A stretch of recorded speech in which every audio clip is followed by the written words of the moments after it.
குரு பயிற்சி நட்சத்திர பலன்கள் 2025. சுய முன்னேற்றம் மிகச்சிறப்பா இருக்கும். தாயாரோட இருந்த கருத்து வேறுபாடுகள்லாம் குறைய ஆரம்பிக்கும். வண்டி வாகனம் வாங்கக்கூடிய யோகம் உண்டு. ஒரு விஷயம் கன்ஃபார்ம் ஆகிறதுக்கு முன்னாடி பழைய விஷயத்தை விட்டுறாதீங்க. நேரம் மாற்றத்திற்கான ஒரு நேரம் தான். திருமண முயற்சி, குழந்தை பாக்கியம் சம்பந்தப்பட்ட விஷயம்.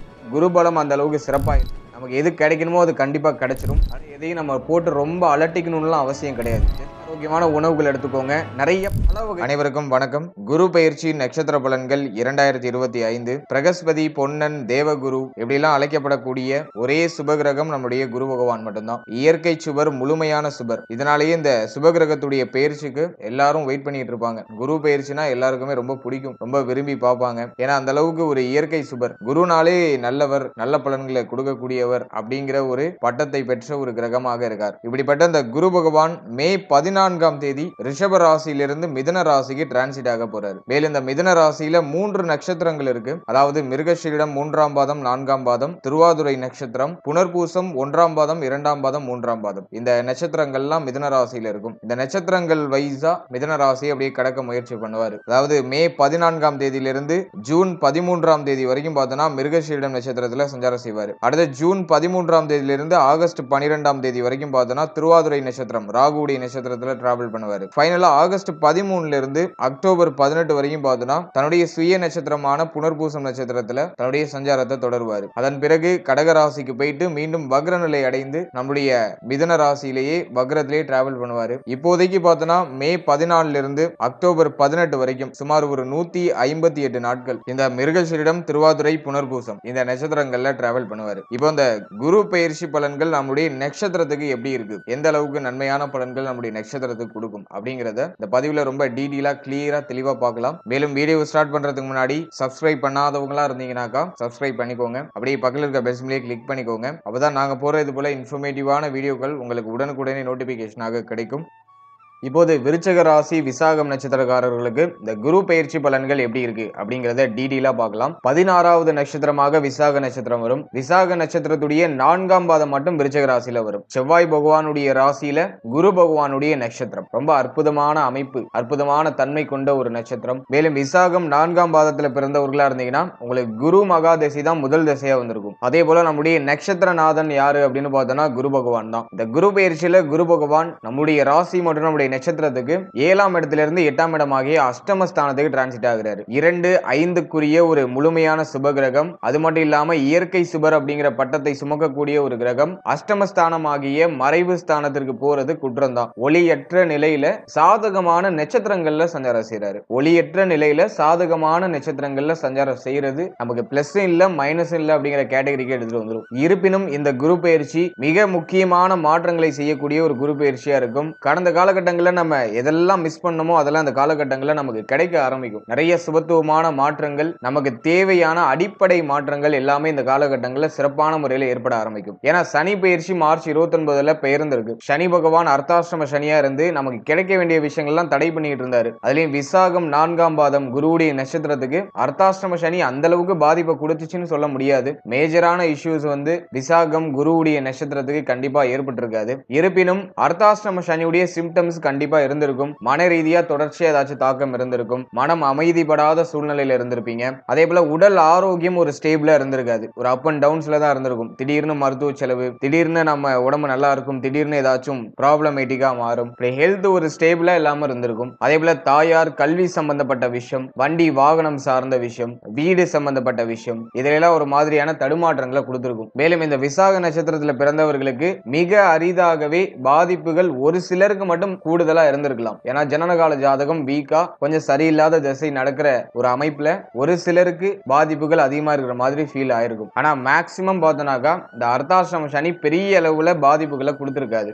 அதிகபட்சம் பார்த்தோன்னா ஒரு விஷயத்த தாமதப்படுத்தி இருக்கும். நம்ம ஆசைப்படுற விஷயத்த டக்குன்னு கிடைக்க விடாம அதை கொஞ்சம் டிலே பண்ணி நமக்கு கிடைக்கிற மாதிரியான தன்மைகளை ஏற்படுத்தி இருக்கும். இப்போ இந்த சனி பயிற்சி நமக்கு சாதகமா 5ஆம் இடத்துக்கு பயிற்சி ஆகுது. 5ல சனி ஒரு இயற்கை பவர் 5ல இருக்கிறது அந்த அளவுக்கு சிறப்பு இல்லை. இருப்பினும் 4 கூடியவர் 5க்கு போறது மிக மிக விசேஷம். அதுவும் திரிகோண ஸ்தானங்கள்ல 4ஆம் அதிபதியாக இருக்கக்கூடிய சனி பகவான் நல்ல பலன்களை நமக்கு கொடுப்பார். அந்த விதியின்படி சனி பயிற்சி நமக்கு மிக மிக சாதகமா இருக்கு. அதே மாதிரி குரு பயிற்சி நமக்கு பெரிய அளவுல பாதிப்பான சூழ்நிலைகளே இல்ல. அதை நம்ம முக்கியமா புரிஞ்சுக்கணும். ஒளியை தர முடியாத சூழ்நிலையில தான் குரு பகவான் இருக்காரு. அஷ்டமத்துல குரு பகவான் இருக்கும்போது குரு பகவானுடைய பார்வைக்கு அந்த அளவுக்கு பலம் கிடைக்காது. அது மட்டும்தான் மைனஸே தவிர மற்றபடி குரு பகவான் நல்ல நட்சத்திரங்கள்ல சஞ்சாரம் செய்யறதுனால நமக்கு நல்ல பலன்களே அதிகப்படியாக கொடுப்பாரு. இப்ப அந்த குரு பயிற்சி பலன்களை ரொம்ப டீடெயிலா கிளியரா நம்ம தெளிவா பார்க்கலாம். இப்ப இந்த குரு பயிற்சிக்கு பிறகு கரெக்டா மே மாதத்துல மிதுன ராசியில முதல்ல பார்த்தோம்னாக்கா மிருகசீரிட நட்சத்திரத்துல தன்னுடைய சஞ்சாரத்தை ஆரம்பிப்பாரு. மிருகசீரிட நட்சத்திரங்கிறது செவ்வாய் பகவானுடைய நட்சத்திரம். செவ்வாய் பகவான் நம்முடைய ராசிநாதன் பிளஸ் 6ஆம் அதிபதி. அப்படியே ராசிநாதன் நம்முடைய 6ஆம் அதிபதி மேல குரு பகவானுடைய சஞ்சாரம் இருக்கிறதுனால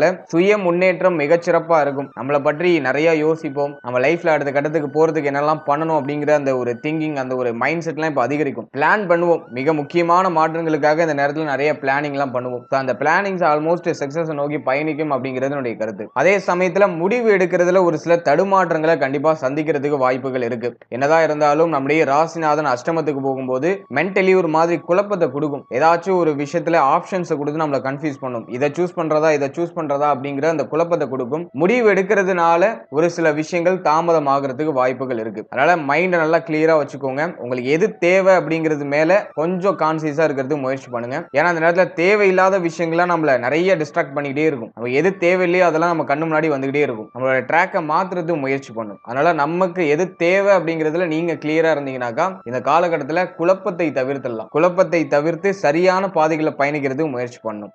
அதே சமயத்துல செவ்வாய் நமக்கு 6ஆம் அதிபதி அப்படிங்கிற ரோலையும் பிளே பண்ணும். 6ஆம் அதிபதி மேல குரு பகவானுடைய சஞ்சாரம் இருக்கிறதுனால இந்த நேரத்துல கடன் வாங்கி ஒரு சிலர் சுப மாற்றம் பண்ணுவாங்க. ஆல்ரெடி வாங்கின கடனை கட்டி முடிக்கணுங்கிற எண்ணம் இப்ப அதிகரிக்கும். ஆல்ரெடி கடன் சுமையில இருக்கீங்கன்னா அந்த கடன் பிரச்சனையை நம்ம எப்படியாச்சும் ஒரு வகையில அதை முடிச்சு விட்டுறணும் அப்படிங்கிற அந்த ஒரு மைண்ட் செட் இப்ப அதிகரிக்கும். இன்னும் ஒரு சிலருக்கு கடன் வாங்கி சுப மாற்றம், சுப விசேஷம் பண்றதுக்கான வாய்ப்புகள்லாம் அந்த காலகட்டங்கள்ல கிடைக்கும். குறிப்பா பிள்ளைகள் சம்பந்தப்பட்ட விஷயம், கல்வி சம்பந்தப்பட்ட விஷயம், நம்முடைய கெரியர் பிளானிங் சம்பந்தப்பட்ட விஷயம், இதுல எல்லாம் ஒரு விதமான சுபவிரை செலவு இருக்கும். மேலும் இந்த காலகட்டத்தை பொறுத்த வரைக்கும் கையில இருக்கிற பணத்தை யாரிடையும் கொடுத்து மாட்டிக்காதீங்க. நமக்கு இந்த காலகட்டங்களில் கணிசமான பண வரவு இருக்கும். நம்ம கிட்ட பணம் இருக்கு அப்படிங்கறத தெரிஞ்சுக்கிட்டு அவளை சுத்தி இருக்கிறவங்க கடன் உதவி எல்லாம் கேட்பாங்க. கடன் கொடுத்தீங்கன்னா அது சாமானியமா இப்ப கைக்கு கிடைக்காது. ஆகவே கடன் உதவி பண்ணி யாருக்கிட்டையும் மாட்டிக்காதீங்க. அதுல ரொம்ப கிளியரா இருக்கணும். அதே மாதிரி நம்முடைய சக்திக்கு மீறிய கடனை வாங்கி மாட்டிக்க வேண்டாம். அதுலயும் நம்ம கொஞ்சம் கிளியரா செயல்படுறது நல்லது. இருப்பினும் கடன் வாங்கி சுபமாற்றம் பண்ணலாம். அதுக்கு ஃபேவரான ஒரு அமைப்பு தான் அது. ஆனா அதிகமான அகலக்கால் வச்சிடாதீங்க. சோ அதுல மட்டும் கொஞ்சம் கிளியரா இருந்துக்கோங்க. அடுத்தது குரு 6ஆம் அதிபதியுடைய நட்சத்திரத்துல சஞ்சாரம் செய்யும் பொழுது மறைமுக எதிரிகள் உருவாகலாம். ஃபேமிலி மெம்பர்ஸே நமக்கு எகெயின்ஸ்டா இருப்பாங்க. நம்முடைய ஃபேமிலி மெம்பர்ஸ் நமக்கு பின்னாடி இருந்துட்டு ஏதாச்சும் வேலை பார்ப்பாங்க. அதே மாதிரி நம்முடைய பிள்ளைகளோட ஒத்துப்போகாத சூழ்நிலைகள் ஏற்படலாம். பிள்ளைகளோட அதிகமான கருத்து வேறுபாடுகள் ஏற்படலாம். இப்படி நம்மளை யாரும் டைரக்டா எதிர்க்காம கொஞ்சம் மறைமுகமா எதிர்க்கிறதுக்குலாம் வாய்ப்பு இருக்கு. அதனால யாரையும் முழுமையா நம்ப வேண்டாம். குறிப்பா நண்பர்கள், புதிய நண்பர்கள் சம்பந்தப்பட்ட விஷயம், இதுல எல்லாம் நம்ம கொஞ்சம் கவனமா இருக்கணும். இந்த நேரத்துல நிறைய புதிய நண்பர்களுடைய பழக்க வழக்கம் கிடைக்கும். மேக்சிமம் பார்த்தோம்னா அவங்களுடைய கேரக்டர் மைனஸ்ல இருக்கிறதுக்கு வாய்ப்புகள் அதிகம். இந்த நேரத்தில் நம்ம கிட்ட சேர்ற ஃப்ரெண்ட்ஸ் எல்லாம் பார்த்தோம்னா கொஞ்சம் பேடான ஹேபிட் உடையவர்களா இருக்கிறதுக்கு வாய்ப்புகள் அதிகம். அதெல்லாம் முடிஞ்ச அளவுக்கு கூடா நட்புகளை நம்ம தவிர்க்கிறது நல்லது. அதுல நம்ம கொஞ்சம் கிளியரா இருந்துக்கணும். அடுத்ததாக குரு பகவான் ஜூன் 13 இருந்து திருவாதுரை நட்சத்திரமான ராகுடைய நட்சத்திரத்துல தன்னுடைய சஞ்சாரத்தை ஸ்டார்ட் பண்ணுவாரு. ராகு நம்முடைய ராசிக்கு 4ஆம் இடத்துல இருக்காரு. குரு பார்வையில இருக்காரு. குரு பார்வையில இருந்து குருவுடைய சஞ்சாரம் ராகுடைய நட்சத்திரத்துல இருக்கு. இந்த அமைப்பை பொறுத்த வரைக்கும் 4ஆம் இடத்துல இருக்கிற ராகு நமக்கு பாதிப்புகளை கொடுக்கும் அப்படிங்கிற ஒரு அமைப்புக்கு கொண்டு வந்தாலும் குரு பார்வையால அதை சரி பண்ணுவாரு. அஷ்டமஸ்தானத்துல இருந்து பார்க்கிறதுனால அந்த பார்வை முழுமையான ஒரு பார்வையாக இருக்காது. அதே சமயத்துல ராகுடைய நட்சத்திரம் குருவுடைய கண்ட்ரோல்ல இருக்கிறதுனால கண்டிப்பா பாதிப்புகள் பெரிய அளவுல இருக்காது. மன ரீதியா சின்ன சின்ன தடுமாற்றங்கள் இருக்கும். ஒரு சில விஷயங்கள் கொஞ்சம் தள்ளி போகுதே அப்படிங்கிற மாதிரியான மன வருத்தங்கள் இருக்குமே தவிர மேஜரா எந்த இஷ்யூ இருக்காது. அர்த்தாசிரம சனியில இருந்த அந்த ஒரு குழப்பம், அந்த ஒரு பிரஷர், அது இந்த காலகட்டங்கள்ல மேஜரா இருக்காது. அதெல்லாம் டோட்டலா குறையும். அதே மாதிரி ஜூன் 13க்கு மேல தாயார் சம்பந்தப்பட்ட விஷயங்கள் இருந்த குழப்பங்கள்லாம் குறைய ஆரம்பிக்கும். தாயாரோட இருந்த கருத்து வேறுபாடுகள்லாம் குறைய ஆரம்பிக்கும். தாயாருடைய உடல் ஆரோக்கியத்தில் நல்ல இம்ப்ரூவ்மெண்ட் அப்படிங்கிறது இருக்கும். அடுத்தது மாணவ மாணவிகள் கல்வி சம்பந்தமான விஷயங்கள்ல கொஞ்சம் கேர்ஃபுல்லா இருக்கணும். இந்த நேரத்துல நிறைய கன்ஃபியூஷன்ஸ் வரும். தெளிவான முடிவு எடுக்க முடியாத தன்மைகள்லாம் இருக்கும். அதனால உங்களுடைய கெரியர் பிளான் எதை நோக்கி இருக்கு அப்படிங்கறத நல்லா தெளிவா அனலைஸ் பண்ணிட்டு உங்களுடைய முடிவுகளை எடுத்து அதற்கு தகுந்தாற் போல உங்களுடைய ஆக்ஷன்ஸ் வச்சுக்கிறது நல்லது. மற்றபடி இந்த காலகட்டத்தை பொறுத்த வரைக்கும் ஏதாச்சும் அரியர்ஸ் வச்சிருக்கீங்கன்னா அதெல்லாம் கிளியர் பண்ணிடலாம். எஜுகேஷன் ரிலேட்டடா எந்த ஒரு டிராபேக்கும் இல்ல, பெரிய அளவுல பாதிப்புகள் இல்ல. ஆனா குழப்பத்தன்மை இருக்கும். நம்ம என்ன பண்றது, அடுத்தது நம்ம எதை நோக்கி பயணிக்கிறது அப்படிங்கிற குழப்பத்தன்மை இருக்கும். மேலும் நிறைய பேர் பேருக்கு உயர்கல்விக்கான பாக்கியங்கள்லாம் உண்டு. உயர்கல்வி படிக்கக்கூடிய மாணவ மாணவிகள் மேக்சிமம் இந்த காலகட்டங்களில் வெளியூர் வெளி மாநிலத்தில் போய் படிக்கிறதுக்கான வாய்ப்புகள் உண்டு. ஃபேமிலியை விட்டு பிரிந்து இருக்கக்கூடிய தன்மை. ஏன்னா பார்த்தோன்னா 2ஆம் அதிபதி பாய் அஷ்டமத்தில இருந்து தன்னுடைய சப்தம பார்வையால 2ஆம் இடத்தை பார்க்கிறாரு. பலம் குறைந்த பார்வையாக இருந்தாலும் ஃபேமிலியை விட்டு பிரிஞ்சு கொஞ்சம் தூரமா போய் படிக்கிற அமைப்புகளை இது ஏற்படுத்தும். மேக்சிமம் பார்த்தோன்னா இந்த விருச்சிக ராசி விசாகம் நட்சத்திரத்தை சேர்ந்தவர்கள் இந்த காலகட்டங்களில் ஃபேமிலி கூட இருக்க முடியாது. அது ஏதோ ஒரு ரூபத்தில் தொழில் ரீதியாகவோ உத்தியோக ரீதியாகவோ அப்படின்னா கல்வி சம்பந்தப்பட்ட விஷயங்கள் ரீதியாகவோ ஃபேமிலியை விட்டு கொஞ்சம் பிரிஞ்சு இருக்கக்கூடிய தன்மைகளை இதை இண்டிமேட் பண்ணுது. பிரிஞ்சு இருக்கிறது மிகவும் நல்லதும் கூட. அதுக்கான வாய்ப்பு கிடைச்சதுன்னா அதை கரெக்டா யூஸ் பண்ணிக்கோங்க. ஃபேமிலி கூட இப்போ இருந்தோம்னாக்கா அடிக்கடி வாக்குவாதம் வரும். இப்போ ஃபேமிலி கூட எல்லாம் யாரெல்லாம் ஒன்னா இருக்காங்களோ அவங்கலாம் இந்த தன்மைகளை ஃபீல் பண்ணுவாங்க. அடிக்கடி வாக்குவாதம் வரும். ஃபேமிலி மெம்பர்ஸ் கூட ஒத்து போகாது. ஏதோ ஒரு மாதிரி நமக்கே வீட்டில் இருக்கிறதுக்கு ஒரு மாதிரியான ஒரு மனநிலை, அது அடையாளம் புரியாத ஒரு உணர்வு நமக்குள்ளேயே டிஃபால்ட்டா கிரியேட் ஆகும். நமக்கு இருக்கவே பிடிக்காது, வீட்டில் ஃபேமிலி கூட இருக்கிறதுக்கே பிடிக்காது. அதே சமயத்தில் ஃபேமிலியை விட்டு பிரிந்து போனோம்னாக்கா ஃபேமிலி பற்றிய சிந்தனை அதிகமா இருக்கும். ஃபேமிலி கூட நம்ம இருந்தா நல்லா இருக்குமே அப்படிங்கிற ஃபீல் எல்லாம் கொடுக்கும். அந்த உணர்வு நல்லது. ஃபேமிலி கூட இருந்துகிட்டு ரொம்ப வாக்குவாதம் பண்ணிக்கிட்டு ஒரு மாதிரி போராட்டமான சூழ்நிலைகள்லாம் வேண்டாம். அதை அவாய்ட் பண்றதுக்கு வாய்ப்பு கிடைக்கிறவங்க இதை மாதிரி பிரிந்து இருக்கிறது வாய்ப்பு கிடைக்கிறவங்க அதை யூஸ் பண்ணிக்கோங்க. அது நிச்சயமா உங்களுக்கு நல்ல பலன்களை பெற்றுக் கொடுக்கும். எனவே எஜுகேஷன் ரிலேட்டடா சுப மாற்றம் உண்டு, சுப விரைய செலவு உண்டு. கடன் வாங்கி ஒரு சிலர் படிப்பை மேற்கொள்வாங்க, எஜுகேஷன் லோன் எல்லாம் போட்டு படிப்பை மேற்கொள்வாங்க. அதனால நல்ல ஆதாயமும் கிடைக்கும். பெருசா நெகட்டிவ் இல்ல. அடுத்தது மேஜரா பார்த்தோம்னா ஒரு சிலருக்கு வண்டி வாகனம் வாங்கக்கூடிய யோகம் உண்டு. ராகுவுடைய நட்சத்திரத்துல குருவுடைய சஞ்சாரம், 2-5க்குரியவருடைய சஞ்சாரம் அஷ்டமமா இருக்கிறதுனால அதுல ஒரு மாதிரி தடை தாமதம் வரும். ஆசைப்படுற விஷயம் டக்குன்னு நமக்கு நிறைவேறாது, கொஞ்சம் டிலே ஆகுற மாதிரி ஃபீல் ஆகும். நீங்க இன்னைக்கு பிளான் பண்றீங்கன்னா ஒரு 3 நாள் கழிச்சு நமக்கு கிடைக்கும். அந்த மாதிரியான அமைப்பு தான். தடைப்படுது தாமதப்படுதுன்னு யாரும் வருத்தம் அடைய வேண்டாம். தடை தாமதத்தோட நல்ல மாற்றம் உண்டு. வண்டி வாகனம் அசையும் அசையா சொத்துக்கள் வாங்கக்கூடிய யோகம் அதெல்லாம் அந்த காலகட்டங்களில் சிறப்பான முறையில் விசாகம் நட்சத்திரத்துக்கு ஏற்படும். அதே சமயத்துல வாங்கக்கூடிய வாகனமா இருக்கட்டும், வாங்கக்கூடிய நிலபுலங்களா இருக்கட்டும், அசையும் அசையா சொத்துக்களா இருக்கட்டும், அதுல ஏதாச்சும் வில்லங்கம் இருக்கா, குழப்பம் இருக்கா அப்படிங்கிறத பாத்துக்கணும். வண்டி வாகனம் புதுசா வாங்குறீங்கன்னா பிரச்சனை இல்ல. செகண்ட் ஹேண்ட்ஸ்ல எடுக்கும் போது அதுல ஏதாச்சும் வில்லங்கம் இருக்கா, பிரச்சனை இருக்கா அப்படிங்கறத ஒரு வாட்டி நல்லா அனலைஸ் பண்ணி நம்ம செயல்படுறது நல்லது. ஏன்னா குரு நமக்கு அஷ்டமத்துல இருக்கிறதுனால ஒரு நெகட்டிவான விஷயம் கூட நமக்கு பாசிட்டிவா நம்முடைய கண்களுக்கு தெரியும். அதனால ஒரு நல்லது நடக்குதுன்னா அதுல மறைமுகமா ஏதாச்சும் வில்லங்கம் இருக்கிறதுக்கு வாய்ப்புகள் இருக்கு. அதை நல்லா நீங்க நோண்டி பார்த்து தெளிவா நீங்க அனலைஸ் பண்ணி அதை செய்யணும். அதெல்லாம் அசையும் அசையா சொத்துக்கள் வண்டி வாகனம் வாங்கக்கூடிய யோகம் உண்டு. ஆனா அதுல கவனமாக செயல்படணும். அடுத்து தொழில் உத்தியோகம் பொருளாதாரம் இது சம்பந்தமான விஷயங்களை பொறுத்த வரைக்கும் 10ஆம் இடத்துல கேதுவுடைய சஞ்சாரம் இருக்கும். அது தொழில் ரீதியா மாற்றம் அப்படிங்கிறத குறிக்குது. சனியுடைய பார்வை லாபத்துல, பொருளாதார வரவு ஏதோ ஒரு ரூபத்துல கணிசமா இருக்கு அப்படிங்கறத இது காமிக்குது. 5ஆம் இடத்துல இருக்கிற சனி பகவான் தொழில் உத்தியோகம் இல்லாதவங்களுக்கு தொழில் உத்தியோக வாய்ப்புகளை ஏற்படுத்திடுவாரு. குருவுடைய சஞ்சாரமும் ஆல்மோஸ்ட் சாதகமான நட்சத்திரங்கள் இருக்கிறதுனால உத்தியோகமே இல்லாதவங்களுக்கு உத்தியோக வாய்ப்புகள்லாம் கிடைச்சிடும். ஆனா தொழில் உத்தியோகத்துல ஒரு கம்ஃபர்ட் ஜோனை நீங்க எதிர்பார்க்க முடியாது. கொஞ்சம் பிரஷர் தன்மை இருக்கும். அதிகமா ஒர்க் பண்ற மாதிரியான ஒரு ஃபீலை கொடுக்கும். நம்ம உழைக்கிற உழைப்புக்கான ஒரு ஊதியம் ஒரு அங்கீகாரம் கிடைக்கலங்கிற வருத்தத்தை கொடுக்கும். ஏன்னா நம்ம எஃபோர்ட் போடுறது ஒரு பக்கம் ரொம்ப ஹை எஃபோர்ட்டா இருக்கும். ஆனா நமக்கு கிடைக்கிற வெகுமதிகள் அந்த எஃபோர்ட்டுக்கு கொஞ்சம் கம்மியானதாக தான் இருக்கும். நீங்க 1 லட்சம் ரூபாய்க்கு உள்ள வேலை பாக்குறீங்கன்னா அந்த இடத்துல உங்களுக்கு 50,000 ரூபாய் கிடைக்கும். பாதிக்கு பாதி கிடைக்கும். ஆனா இந்த காலகட்டத்தை பொறுத்த வரைக்கும் அர்த்தாசிரம சனியில வேலை இல்லாம இருந்த சூழ்நிலை எல்லாம் இப்ப விலகும். இந்த காலகட்டத்துல உத்தியோகத்துல ஒரு நல்ல வாய்ப்பு, நல்ல மாற்றம் இதெல்லாம் சிறப்பான முறையில் ஏற்படும். கேது 10ஆம் இடத்துல இருக்கிறதுனால தொழில்ல ஒரு ஸ்டாண்டர்டா இருக்க விடாது. அதே மாதிரி உத்தியோகத்திலயும் ஒரு ஸ்டாண்டர்டா இருக்க விடாது. சேஞ்ச் பண்ணிக்கிட்டே இருக்கணுங்கிற மனநிலையை கொடுத்துக்கிட்டே இருக்கும். அடிக்கடி இடமாற்றம் அடைஞ்சுக்கிட்டே இருப்போம் தொழில் உத்தியோக ரீதியாக. எனவே இந்த காலகட்டத்தை பொறுத்த வரைக்கும் ஒரு விஷயம் கன்ஃபார்ம் ஆகிறதுக்கு முன்னாடி பழைய விஷயத்தை விட்டுறாதீங்க. இந்த நேரம் மாற்றத்திற்கான ஒரு நேரம் தான். தொழில் உத்தியோகம் சம்பந்தமான விஷயங்களை கட்டாயமா மாற்றம் உண்டு. மாற்றத்திற்கான நேரம் தான். இதை மே 14க்கு மேல நீங்க நல்லா ஃபீல் பண்ணலாம். மே 14க்கு மேல இந்த மாற்றங்கள்லாம் ஏற்பட ஆரம்பிக்கும். ஆனால் ஒரு விஷயம் கன்ஃபார்ம் ஆகாம பழைய விஷயத்தை விட்டுற வேண்டாம். சோ அதுல கொஞ்சம் கிளியரா செயல்படுங்க. மற்றபடி தொழில் உத்தியோகத்துல ஒரு கணிசமான பொருளாதார வரவு இருக்கும். அர்த்தாசிரம சனியில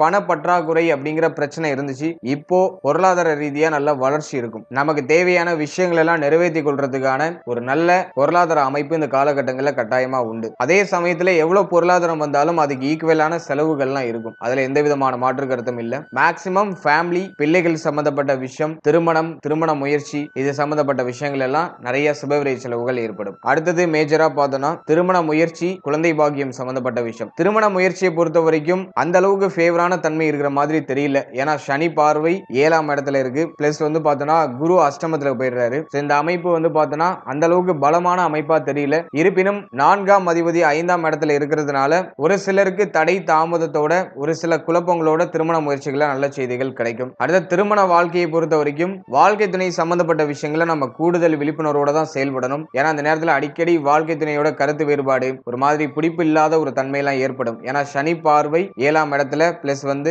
குரு அஷ்டமத்துல இருந்து 2ஆம் இடத்தை பார்ப்பாரு, பலம் இழந்து பார்க்கிறாரு. இந்த அமைப்பு அந்த அளவுக்கு சிறப்பான அமைப்பா என் கண்ணுக்கு படல. அதனால வாழ்க்கை துணை, இந்த குடும்ப வாழ்க்கையில் இருக்கிறவங்க எல்லாம் கொஞ்சம் நிதானமா ஒரு சகிப்பு தன்மையோட செயல்பட வேண்டியது அவசியமானதாக இருக்கும். குறிப்பா வாழ்க்கை தன்னுடைய உடல் ஆரோக்கியம், மன ஆரோக்கியத்துல கவனமா இருக்கணும். இதெல்லாம் நம்ம பராமரிச்சாலே இந்த காலகட்டம் ஒரு சாதகமான காலகட்டமாக இருக்கும். அடுத்து குழந்தை பாக்கியம், பிள்ளைகள் சார்ந்த விஷயங்களை பொறுத்த வரைக்கும் 5ஆம் இடத்துல சனி பகவான் வந்தாலே பிள்ளைகளோட ஒரு மாதிரியான போராட்ட தன்மையை கொடுத்துரும். ஆனா ராகு 5ஆம் இடத்துல இருந்து பண்ண மன உளைச்சல் அந்த அளவுக்கு சனி பகவான் நமக்கு கொடுக்க மாட்டாரு. ஏன்னா ராகு 5ஆம் இடத்துல கடந்த காலகட்டங்கள்ல இருந்து பிள்ளைகள் சம்பந்தமான விஷயங்கள்ல நிறைய மன உளைச்சலை கொடுத்திருக்கும். அதுதான் கடந்த காலத்துக்கான ஸ்டேட்டஸ். ஆனா இப்போ சனி பகவான் 5ஆம் இடத்துக்கு பொசிஷன் ஆயிருக்கிறதுனால கடந்த காலகட்டங்கள்ல இருந்த புரிதலற்ற தன்மை இப்ப புரிய ஆரம்பிக்கும். பிள்ளைகள் பற்றிய விஷயம், பிள்ளைகள் சார்ந்த விஷயம், இதுல எல்லாம் வந்து பார்த்தோம்னா ஒரு புரிதலற்ற தன்மையோடைய ராகு வந்து நம்மள காலங்களை கடத்திருப்பாரு. அடிக்கடி பிள்ளைகள் மேல கோவப்படுறது, பிள்ளைகளை நினைச்சு ரொம்ப வருத்தப்படுறது, இதுல எதுக்கு வருத்தப்படுறோன்னே தெரியாம புரிதலற்ற தன்மையில வச்சிருப்பாரு. இப்ப சனி பகவான் ஒரு புரிதலை கொடுப்பாரு, ஒரு தெளிவை கொடுப்பாரு. தெளிவை கொடுத்து வருத்தம் அடைய வைப்பாரு. இருப்பினும் அந்த வருத்தம் நம்மளை அடுத்த கட்டத்திற்கு, அடுத்த நிலைக்கு நம்மளை எடுத்துட்டு போகும், நல்ல நிலைக்கு எடுத்துட்டு போகும். அதன் வகையில நான் ஃபேவரா தான் பாக்குறேன். முக்கியமா பிள்ளைகளுடைய உடல் ஆரோக்கியம், அவருடைய உறவு நிலையில கொஞ்சம் கவனமா நிதானமா செயல்படுங்க. அதே மாதிரி சின்ன குழந்தைகள் இருக்காங்க, சின்ன பசங்களா இருக்காங்க அப்படிங்கிற பட்சத்துல அவங்களுடைய ஆக்டிவிட்டில கொஞ்சம் கவனமா இருங்க. கேர்லெஸ் இல்லாம கேர்ஃபுல்லா இருங்க. அதே மாதிரி குழந்தை பாக்கியம் இல்லாதவங்களுக்கு இந்த காலகட்டங்கள்ல ஒரு சில மருத்துவ செலவுகளோட, ஒரு சில தடை தாமதத்தோட குழந்தை பாக்கியத்துல நல்ல செய்திகளை எதிர்பார்க்கலாம். ஏன்னா சனி பகவான் 3, 4க்குரியவராக வர்றதுனால தடை தாமதத்தோட மருத்துவ செலவுகளோட நல்ல செய்திகளை கொடுப்பாரு. குரு பலம் அந்த அளவுக்கு சிறப்பா இல்ல. அஷ்டமத்துக்கு குரு போயிட்டாலே குரு பலம் இழந்த குருவாக இருப்பார், பார்வையற்ற குருவாக இருப்பார். அதுல குரு பலம் அந்த அளவுக்கு சிறப்பா இல்ல. சனி நமக்கு ஒரு வகையில நல்ல நிலை பலன்களை தரக்கூடிய அமைப்புல இருக்கிறதுனால தடை தாமதத்தோட ஒரு சில குழப்பங்களோட பிள்ளைகள், குழந்தை பாக்கியம் இதுல எல்லாம் சுப மாற்றம், சுப வளர்ச்சிகளை கொடுப்பாரு. அடுத்து அந்த காதல் உறவு சம்பந்தமான விஷயங்கள்ல ஒரு மாதிரியான குழப்பத்தன்மை இப்ப வெளிப்படலாம். லவ் ரிலேஷன்ஷிப்ல இருக்கீங்கன்னா கொஞ்சம் கவனமா இருக்கணும், நிதானமா இருக்கணும். அவசர முடிவுகள் எதையும் பண்ணக்கூடாது, அவசர முடிவுகள் எதையும் எடுக்கக்கூடாது. காதல் உறவுகள்ல ஒரு மாதிரியான கசப்பு தன்மையை இது கொடுக்கும். என்னை பொறுத்த வரைக்கும் ராகு 5ஆம் இடத்துல இருந்தப்போ நிறைய பேருக்கு பார்த்தோன்னா காதல் பிரிவினை அப்படிங்கிறது ஏற்பட்டிருக்கும். இப்ப சனி பகவான் 5ஆம் இடத்துக்கு வந்து அதுல ஒரு நல்ல புரிதலை கொடுப்பாரு, ஒரு தெளிவை கொடுப்பாரு அப்படிங்கிறது என்னுடைய கருத்து. மற்றபடி லவ் ரிலேஷன்ஷிப்ல இருக்கிறவங்க ஒரு அண்டர்ஸ்டாண்டிங்கோட சூழ்நிலையில போறதுக்கு முயற்சி பண்ணணும். ஏன்னா டைமிங் கொஞ்சம் சேலஞ்சிங்கான டைமிங்கா இருக்க வாய்ப்புகள் அதிகம். சோ கொஞ்சம் கவனமா செயல்படுங்க. அடுத்து இந்த பூர்வீக சொத்து சம்பந்தமா இருக்கக்கூடிய விஷயங்கள்ல ஏதாச்சும் குழப்பங்கள்லாம் ஏற்படலாம், அதுக்கான வாய்ப்புகள் அதிகம். கடந்த காலகட்டங்களே அது சம்பந்தமா நிறைய பேர் வந்து பாதிப்புகளை சந்திச்சிருக்கலாம். இந்த காலகட்டமும் நமக்கு அந்த அளவுக்கு ஃபேவரா இல்ல. அதெல்லாம் இந்த கோர்ட்டு கேஸ் அப்படிங்கிற விஷயங்களுக்குள்ள இப்ப இறங்காம இருக்கிறது நல்லது. கொஞ்சம் பொறுமையா நிதானமா செயல்படுங்க. பூர்வீக சொத்து ரிலேட்டடா ஏதாச்சும் பிரச்சனைகள் நடக்குதுன்னா அதுல நம்ம கொஞ்சம் நிதானமா செயல்படுறது நல்லது. அவசரப்படாம இருக்கணும். உணர்ச்சி வசப்பட்டு எந்த விஷயத்தையும் நம்ம செய்யாம இருக்கிறது நமக்கு உத்தமமான பலன்களை கொடுக்கும். மௌனத்தால காரியங்களை சாதிக்கணும், அதுதான் இங்க ரொம்ப முக்கியமான ஒரு விஷயம். பொறுமையால நம்ம காரியங்களை நம்ம சாதிச்சுக்கணும். இந்த நேரத்துல நம்ம உணர்ச்சி வசப்பட்டு எதிலேயாச்சும் இறங்கணும்னாக்கா அதுல அதீதமான பாதிப்புகள் இருக்க வாய்ப்புகள் அதிகம். அடுத்தது விருச்சிக ராசி, விசாகம் நட்சத்திரத்துக்கு மிக முக்கியமான ஒரு பார்ட் இது. இந்த குரு பயிற்சியிலேயே நம்ம மெயினா கவனம் செலுத்த வேண்டிய பார்ட்டே இதுதான். குரு அஷ்டமத்துக்கு போயிட்டாலே உடல் ஆரோக்கியம் பாதிப்பு அப்படிங்கிற ஒரு அமைப்புக்கு வந்துடும். ஹெல்த் மேல கொஞ்சம் கூடுதல் விழிப்புணர்வோட செயல்படணும். அதில் 4ஆம் இடத்துல ராகு பலமற்ற குரு பகவானுடைய பார்வையில் இருக்காரு. அதே மாதிரி சனி 5ஆம் இடத்துல, 10ஆம் இடத்துல கேது. தொழில் உத்தியோகத்துல ஏதாவது ஒரு வகையில நம்ம தடை பண்ணிடலாம் அப்படிங்கிற ஒரு அமைப்புல கேது பகவான் இருப்பாரு. இவங்களை எப்படியாச்சும் தொழிலுக்கு போக விடாம, உத்தியோகம் பார்க்க விடாம, ஏதாச்சும் ஒரு விஷயத்துல நம்ம முடக்கி வைக்கணும் அப்படிங்கிற அமைப்பை கொடுக்கறதுக்கு கேது 10ஆம் இடத்துல இருக்காரு. அதற்கு தகுந்தார போல குரு அஷ்டமத்துல. இந்த நேரத்துல உங்களை ஒரு விஷயம் தடுக்கணும்னா அது உங்களுடைய உடல் ஆரோக்கியமா இருக்கணும் அல்லது உங்களுடைய மன ஆரோக்கியமா இருக்கணும். உடல் ஆரோக்கியமும் மன ஆரோக்கியமும் ஆரோக்கியமும் தெளிவா இருந்துச்சுன்னா உங்களுக்கு எதுலயும் பிரச்சனை இருக்காது. இந்த நேரத்துல இது ரெண்டுலயும் தான் மேஜரான இஷ்யூஸ் இருக்கும். இது ரெண்டும் வீக்கா ஆனிச்சுனாக்கா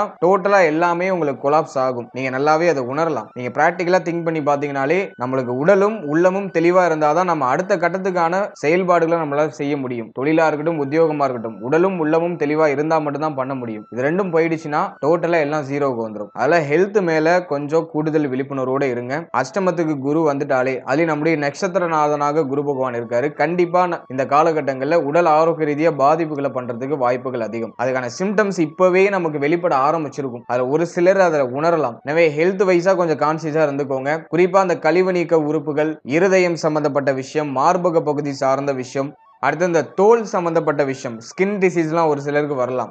தோல் சம்பந்தப்பட்ட விஷயம், இந்த முழங்கால் மூட்டு வலி, இது சம்பந்தமான விஷயம், இதுல எல்லாம் நம்ம கொஞ்சம் கவனமா இருக்கணும். என்டையரா நம்ம ஹெல்த் மேல தனியா அக்கறை செலுத்திக்கணும். ஆரோக்கியமான உணவுகள் எடுத்துக்கோங்க, டயத்துக்கு சாப்பிடுங்க. நிறைய பேருக்கு தூக்கமின்மை, நேரத்துக்கு சாப்பிட முடியாத ஒரு சூழ்நிலை, இதெல்லாம் கண்டிப்பா ஏற்படலாம். அதாவது டயத்துக்கு சாப்பிடுங்க, டயத்துக்கு தூங்குங்க. எதையும் ஓவரா போட்டு அலட்டிக்காதீங்க. ஃப்ரீயா மைண்ட ஃப்ரீயா வச்சுட்டு டிராவல் பண்ணுங்க. ரொம்ப சிம்பிளான லைஃப். நமக்கு எது கிடைக்கணுமோ அது கண்டிப்பா கிடைச்சிரும். அதாவது எதையும் நம்ம போட்டு ரொம்ப அலட்டிக்கணும்லாம் அவசியம் கிடையாது. ஜஸ்ட் ரிலாக்ஸா இன்றைய தினத்துல இந்த நொடியில உங்களால என்ன பண்ண முடியுமோ அதை மட்டும் பண்ணுங்க. அது உங்களுக்கு நிச்சயமா உத்தமமான பலன்களை கொடுக்கும். உங்களுடைய உடலையும் உள்ளத்தையும் வருத்திக்கிட்டு ஒரு விஷயத்த பண்ணாதீங்க. சோ அதுல கொஞ்சம் கவனமா இருங்க. மற்றபடி ஆரோக்கியமான உணவுகள் எடுத்துக்கோங்க. நிறைய பல வகைகள் எடுத்துக்கோங்க. எளிமையா செரிமானமாகக்கூடிய உணவுகள் அதிகமா எடுத்துக்கோங்க. வீக்லி 2 டைம்ஸ் ஏதாச்சும் நல்ல ஹெல்த்தியான ஜூஸ் எடுத்துக்கோங்க. 3 வேளை உணவு சரியான உணவா எடுத்துக்கோங்க. கரெக்டான டயத்துக்கு எடுத்துக்கோங்க. அல்சர் சம்பந்தமான விஷயம், வயிறு சம்பந்தமான பிரச்சனைகள்லாம் இப்ப வரலாம். அதனால டயத்துக்கு சாப்பிடுறதுக்கான முயற்சிகளை பண்ணுங்க. அதே போல நிறைய பேருக்கு பார்த்தோன்னா வெளியிடங்கள்ல போய் சாப்பிட்றதுக்கான அமைப்பு தான் அதிகபட்சம் இருக்கு. மேக்சிமம் ஹோம்மேடு ஃபுட்டா நீங்க ட்ரை பண்றதுக்கு முயற்சி பண்ணுங்க. வெளியிடங்கள் அதிகமா சாப்பிடுறது, காரமான உணவுகள் அதிகமா சாப்பிடுறது, இதெல்லாம் குறைச்சிக்கிறதுக்கு ட்ரை பண்றது நல்லது. தினமும் சின்ன சின்ன உடற்பயிற்சி, தினமும் கட்டாயமா நடைபயிற்சி இருக்கணும். வண்டி வாகனங்கள்லாம் பெருகி இருக்கக்கூடிய காலகட்டம். நிறைய பேர் நடக்கிறதே மறந்துட்டாங்க. இந்த நேரத்துல கட்டாயமா சின்ன சின்ன நடைபயிற்சி எல்லாம் இருக்கணும். ரெகுலரா உங்களை ஆக்டிவா வச்சுக்கிறதுக்கான ஆக்டிவிட்டிஸ் எல்லாம் பண்ணுங்க. முக்கியமா சீனியர் சிட்டிசன்ஸ், வயதில் மூத்தவர்கள்லாம் தினமும் சிறிது நேரமாச்சு நடைபயிற்சி பண்ணணும். அதுல எல்லாம் கொஞ்சம் கவனமா இருக்கணும். சீனியர்ஸ், வயதுல மூத்தவங்க, ஒரு 50 வயதை கடந்தவங்களா இருக்கீங்கன்னா நடைபயிற்சி, ஹெல்த் மேல கொஞ்சம் அதிகமான அக்கறை, கவனம், இதெல்லாம் கண்டிப்பா இருக்கணும். அதே மாதிரி யங்ஸ்டர்ஸ், ஒரு 40க்கு கீழே இருக்கீங்க, ஒரு 30க்கு கீழே இருக்கீங்க அப்படிங்கிற பட்சத்துல மன ஆரோக்கியத்துல அதிகமான அக்கறை செலுத்தணும். இப்ப மனமானது அப்படியே அலைபாய்ந்து கொண்டே இருக்கும். தப்பான விஷயம்லாம் இப்ப நம்ம கண்ணுக்கு சரியா தெரியும். தவறுதலான விஷயம் கூட நம்ம கண்ணுக்கு சரியா தெரியும். ஹெல்த் அழிக்கும் அப்படிங்கிறது நம்மளுடைய மூளை சொல்லும். ஆனா மனசு கேட்காது. அந்த விஷயத்தை பண்ணுன்னு நம்மளை தூண்டிக்கிட்டே இருக்கும். ஆகவே உடலை அழிக்கக்கூடிய செயல்பாடுகள் எதுவுமே செய்யாதீங்க. அதுல எல்லாம் கொஞ்சம் கேர்ஃபுல்லா இருக்கணும். மன ஆரோக்கியத்துக்கு அதிகமான முக்கியத்துவத்தை 40 வயதிற்கு கீழே இருக்கிறவங்க எல்லாம் கொடுக்கணும். ஏன்னா இவங்களுக்கு எல்லாம் மன ஆரோக்கியம் வெகுவா பாதிக்கப்படலாம். அதெல்லாம் கொஞ்சம் கவனமா இருங்க. எல்லாருமே எல்லா ஏஜ் கேட்டகரியுமே டயத்துக்கு சாப்பிட்டு டயத்துக்கு தூங்குங்க. அதே மாதிரி தினமும் மெடிடேஷன் பண்ணுங்க. இந்த நேரத்துல தெய்வ வழிபாடோட நாட்களை நம்ம கடக்கிறது முயற்சி பண்றது நல்லது. முடிந்தவர்கள் சனிக்கிழமை, வியாழக்கிழமை இந்த தினங்கள்ல விரதம் இருக்கிறது முயற்சி பண்ணுங்க. இந்த சனிக்கிழமை, வியாழக்கிழமைகள்ல நான்வெஜ் சாப்பிட்றதெல்லாம் அவாய்ட் பண்ணிக்கோங்க. அதெல்லாம் நமக்கு நல்ல பலன்களை பெற்றுக் கொடுக்கும். வீட்டு பக்கத்துல இருக்க கோவில் குளங்களுக்கு போயிட்டு வாங்க. அதெல்லாம் உங்களுக்கு நல்ல ரிலீஃப்மெண்ட்டை கொடுக்கும். கோவில் குளங்கள்லாம் நம்முடைய மன ஆரோக்கியத்தை தக்க வச்சுக்கிறதுக்காக நமக்கு நம்முடைய முன்னோர்கள் கொடுத்துட்டு போன ஒரு வழிமுறை தான். அதுல மூட நம்பிக்கைகள்லாம் அங்க இடமே கிடையாது. கோவில் குளங்களுக்கு போயிட்டு மைண்ட் நல்லா ரிலாக்ஸ் பண்ணிட்டு வாங்க. பிரச்சனை ரொம்ப அதிகமா இருக்கு, குழப்பமா இருக்குங்கிற பட்சத்துல உங்களுக்கு எந்த இடத்துக்கு போனா ரிலாக்ஸ் ஆகுமோ அந்த இடங்களுக்கு போயிட்டு ரிலாக்ஸ் பண்ணிட்டு வாங்க. அந்த அமைப்பை நம்ம அதிகப்படுத்திக்கிறது நல்லது. மன ஆரோக்கியத்திலையும் உடல் ஆரோக்கியத்திலையும் நம்ம கவனமா செயல்பட்டாலே இந்த காலகட்டம் நமக்கு வெற்றியை அள்ளி தரக்கூடிய காலகட்டமாக இருக்கும். பொதுவாகவே செவ்வாயுடைய ராசியில குரு பகவானுடைய நட்சத்திரமா வரக்கூடிய விசாகம், வெட்டு 1 துண்டு 2ன்னு பேசுறவங்க சரினா சரி, தப்புனா தப்பு, எது பிராக்டிகலா ஒர்க் ஆகுமோ அதை மட்டும்தான் செயல்படுத்துவாங்க. அந்த ஒரு இயற்கை குணம் இவர்கள்ட்ட உண்டு. எதுலையுமே முன்னெச்சரிக்கையா செயல்படக்கூடிய நட்சத்திரங்கள்ல விசாக நட்சத்திரமும் ஒண்ணு. நிறைய அட்வைஸ் பண்ணுவாங்க மத்தவங்களுக்கு. ஏன்னா குருவுடைய நட்சத்திரமா வர்றதுனால அதிகமா பேசுவாங்க. பேசுற வார்த்தைகள் ஒன்னும் கரெக்டான வார்த்தைகளா இருக்கும். லைஃபை ஒரு பிளானிங்கோடு எடுத்துட்டு போவாங்க. அந்த அமைப்புலாம் விசாகம் நட்சத்திரத்துக்கு டிஃபால்ட்டாவே உண்டு. அதனால இந்த குரு பயிற்சி அஷ்டமத்துல இருக்கிறதுனால நமக்கு பெரிய அளவுல பாதிப்புகளை கொடுத்துறாது. எல்லாத்தையும் நம்ம கரெக்டா மனக்கணக்கு போட்டு அதெல்லாம் நியூட்ரலைஸ் பண்ணிடுவோம். ஆனா உடல் ஆரோக்கியம், மன ஆரோக்கியத்துல கேர்லெஸ்ஸா இல்லாம கேர்ஃபுல்லா இருக்கிறது முயற்சி பண்ணுங்க. ஓவராலா அந்த குரு பயிற்சி நமக்கு குழப்பத்தோட நிறைய சுப மாற்றங்களை செய்யறதுக்கு தயாரா இருக்கு. அதை நம்ம அக்செப்ட் பண்றதுக்கு தயாரா நம்மளை நாமளே தயார்படுத்திக்கணும். வர வாய்ப்புகளை சரியா பயன்படுத்தி அடுத்த கட்டத்துக்கு போறதுக்கான முயற்சிகளை பண்ணுங்க. வாழ்த்துக்கள். இதுவரைக்கும் நீங்க பார்த்த பலன்கள் ஜஸ்ட் ஒரு பொதுவான கோச்சார பலன்கள் மட்டுமே. இந்த கோச்சார பலன்கள் உங்களுடைய ஜனனகால ஜாதகத்தில் இருக்க கிரக அமைப்புகள், உங்களுடைய ஜனனகால ஜாதகத்தில் நடந்துட்டு இருக்க தசா புக்தி அந்தரத்தின் அடிப்படையில கட்டாயமா மாறுபடும். உங்களுடைய ஜனனகால ஜாதகம், உங்களுடைய தசா புக்தி தான் 70% பலன்களை கொடுக்கும். இந்த கோச்சார பலன்கள் அப்படிங்கிறது வெறும் 30% மட்டும் தான் நம்ம எடுத்துக்கணும். அந்த 30%லயும் பார்த்தோம்னா ஒரு சில ஏற்றத்தாழ்வுகள் இருக்கிறதுக்கான வாய்ப்புகள் மிக மிக அதிகம். இந்த கோச்சார பலன்களை எப்படி நம்ம அண்டர்ஸ்டாண்ட் பண்றது அப்படிங்கிறதுக்காக நான் தனியா ஒரு வீடியோவை ரிலீஸ் பண்ணியிருக்கேன். இந்த பதிவுக்கான லிங்க் நான் டிஸ்கிரிப்ஷன்ல கொடுக்கறது ட்ரை பண்றேன். அப்படி இல்லைன்னா மேல ஐ பட்டன்ல உங்களுக்கு நான் பின் பண்ணி வைக்கிறேன். டைம் இருக்கிறவங்க அதை ஒரு வாட்டி செக் பண்ணி பாருங்க. உங்களுக்கு ஒரு நல்ல புரிதல் ஏற்படும். மற்றபடி கோச்சாரம் வெறும் 30% மட்டும் தான் நீங்க எடுத்துக்கணும். உடைய தசா புக்தி அந்தரத்தின் அடிப்படையில உடைய ஆக்ஷன்ஸ் எல்லாமே இருக்கும். அதை நீங்க ஒரு வாட்டி அண்டர்ஸ்டாண்ட் பண்ணிக்கிறதுக்கு முயற்சி பண்ணணும். அதை உங்களுடைய குடும்ப ஜோதிடத்தை நீங்க போய் ஒரு வாட்டி கிளாரிஃபை பண்ணும்போது உங்களுக்கு அந்த புரிதல் அப்படிங்கிறது மிக எளிமையா ஏற்படும். அதே போல இந்த காலகட்டங்கள்ல அவயோக தசை நடக்காம இருக்கிறது நல்லது. நல்ல யோக தசையா இருக்கு, லக்னாதிபதி தசை நடக்குதுன்னா நிச்சயமா உங்களுக்கு சாதகமான அமைப்பு தான் இருக்கும். அதிகமா லக்னப்படி சுபத்தன்மையான தசை நடக்குது அப்படிங்கிற பட்சத்துல எந்த நெகட்டிவான இன்ஃப்ளூயன்ஸும் உங்களுக்கு பெருசா பாதிக்காது. அதுவே அவயோக தசை நடக்குதுன்னா சொல்லக்கூடிய சுபத்துவமான பலன்கள் பெரிய அளவுல உங்களுக்கு எடுபடாது. அப்படியே உங்களுக்கு ஆப்போசிட்டா நடக்கும். சுபத்துவமான பலன்கள்லாம் அப்படியே நெகட்டிவா நடக்கிற மாதிரி ஃபீல் ஆகும். அதுக்கு காரணம் உங்களுடைய ஜனனகால ஜாதகத்தில் நடக்கிற தசா புக்தி அந்தரம் தான். நீங்க நல்லா செக் பண்ணி பாத்தீங்கன்னா தெரியும். சுப பலன்கள் அதிகமா இருக்கு, ஆனா நடக்கிறது பூரா கொஞ்சம் நெகட்டிவா இருக்கிற மாதிரி ஃபீல் ஆகுதுங்கிற பட்சத்துல உங்க ஜனனகால ஜாதகத்தை செக் பண்ணி பாத்தீங்கன்னா உங்களுக்கு அவயோக தசை நடக்கிறதுக்கான வாய்ப்புகள் அதிகமா இருக்கும். அதே மாதிரி நெகட்டிவான இன்ஃப்ளூயன்ஸ் நடக்கும்போது சுபத்துவமான தன்மை, சுபத்துவமான பலன்கள் அதிகமா நடக்குதுங்கிற பட்சத்துல உங்களுடைய ஜனனகால ஜாதகத்தை செக் பண்ணி பாத்தீங்கன்னா யோக தசை உங்களுக்கு நடந்துட்டு இருக்கும். எனவே இந்த மாதிரி ஏதாச்சும் முரண்பாடுகள் ஏதாச்சும் ஏற்படுதுங்கிற பட்சத்துல உங்களுடைய ஜனனகால ஜாதகத்தை உங்க குடும்ப ஜோதிடத்தை கொடுத்து ஒரு வாட்டி செக் பண்ணிக்கிட்டு உங்களுடைய அடுத்த மூவ் என்ன அப்படிங்கறத நீங்க ஒரு வாட்டி கிளாரிஃபை பண்ணிக்கோங்க. மற்றபடி சொல்லக்கூடிய விஷயங்கள் ஆல்மோஸ்ட் கரெக்டா இருக்கு அப்படிங்கிற பட்சத்துல கோச்சாரமே போதுமானது. ஏதாச்சும் ரொம்ப முக்கியமான மாற்றங்கள் பண்ண போறீங்கன்னா மட்டும் ஜனனகால ஜாதகத்தை செக் பண்ணிக்கோங்க. மற்றபடி இந்த கோச்சாரத்தை மட்டும் பார்த்து நம்ம அடுத்தடுத்த மூவ்ஸ் நம்ம ஓரளவுக்கு ப்ரெடிக்ட் பண்ணிக்கலாம். மேலும் நம்மளுடைய சேனல்ல இதுக்கு முன்னாடி சனி பயிற்சி சிறப்பு பலன்கள் ரொம்ப கிளியரா எக்ஸ்பிளைன் பண்ணி ரிலீஸ் பண்ணிருக்கோம். இந்த மார்ச் 29ல சனி பயிற்சி நிகழ இருக்கிறது. இந்த சனி பயிற்சியில நமக்கு எந்த மாதிரியான பலாபலன்கள் கிடைக்கும் அப்படிங்கறத ரொம்ப கிளியரா எக்ஸ்பிளைன் பண்ணி ரிலீஸ் பண்ணிருக்கோம். அந்த வீடியோக்கான லிங்க் டிஸ்கிரிப்ஷன்ல இருக்கு. டைம் இருக்கும்போது அதையும் ஒரு வாட்டி செக் பண்ணி பாருங்க. உங்களுக்கு ஒரு நல்ல புரிதல் அப்படிங்கிறது ஏற்படும். அதே மாதிரி நம்முடைய ராசிப்படி குரு பயிற்சி பலன்கள் ரிலீஸ் பண்ணிருக்கோம். அந்த வீடியோக்கான லிங்க் டிஸ்கிரிப்ஷன்ல இருக்கும். அப்படின்னா நம்முடைய சேனல்ல அவைலபிளா இருக்கும். ஸோ டைம் இருக்கும்போது பிளேலிஸ்ட்டை செக் பண்ணி பாத்தீங்கன்னா அந்த குரு பயிற்சி பலன்களை நீங்க முழுமையா பார்க்கலாம். அதே போல ராசி, நட்சத்திரம், லக்னம், பிறந்த தேதிகளுக்கான சிறப்பு பலன்கள் இப்படி ஒரு காம்போலையும் ஜெனரல் பிரெடிக்ஷன் ரொம்ப கிளியரா எக்ஸ்பிளைன் பண்ணி ரிலீஸ் பண்ணிருக்கோம். அந்த பதிவுகளும் டிஸ்கிரிப்ஷன்ல இருக்கு. அந்த பதிவுகளை பார்க்காதவங்க ஒரு வாட்டி செக் பண்ணி பாருங்க. உங்களை பற்றிய ஒரு நல்ல புரிதல் அப்படிங்கிறது அந்த பதிவுகளை பார்க்கும்போது நிச்சயமா உங்களுக்கு ஏற்படும். And finally very limited time. So be cool, stay happy, stay healthy and